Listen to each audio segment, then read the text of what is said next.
በታክሲ መያዣ ተርሚናል ከኪስ ውስጥ ሞባይል ስልክ የሰረቀ ተከሳሽ ፈጣን ችሎት ቀርቦ በእስራት ተቀጣ። ተጨማሪ ዘገባውን ምክትል ሳጅን ፍሬወይኒ ገብረጻዲቅ አዘጋጅተዋለች።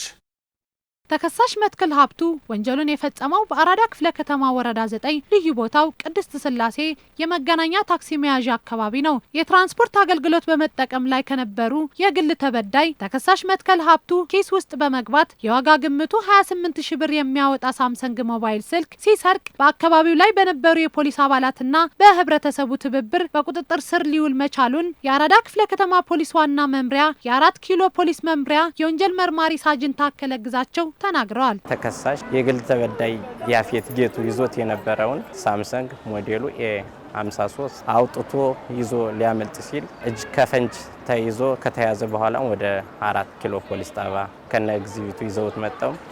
የምርመራ መዝገባችን አደራጅተን ለክፍሉ አቃቢ ክስ አስመስርተናል። የወንጀል ምርመራ መዝገቡን ሲከታተል የቆየው የፌዴራል የመጀመሪያ ደረጃ ፍርድ ቤት አራዳ ምድብ 3ኛ ወንጀል ፈጣን ችሎት ተከሳሹን ያስተምራል፣ ሌሎች ወንጀል ፈጻሚዎችን ያስጠነቅቃል በማለት በ1 ዓመት ከ4 ወር ጽኑ እስራት እንዲቀጣ ወስኖበታል። ህብረተሰቡ ወንጀል ፈጻሚዎችን በቁጥጥር ስር በመዋል ወንጀል ጠል መሆኑን እያስመሰከረ በመምጣቱ መሰል ድርጊቶች ሲያጋጥሙም በአቅራቢያ ለሚገኘው ፖሊስ ማሳወቅ እንደሚገባ መልእክት አስተላልፏል። አብዛኛውን ጊዜ ታክሲ መያዣ ተርሚናል ላይ የተለያዩ ወንጀሎች ተደጋጋሚ ጊዜ ይፈጽማሉ።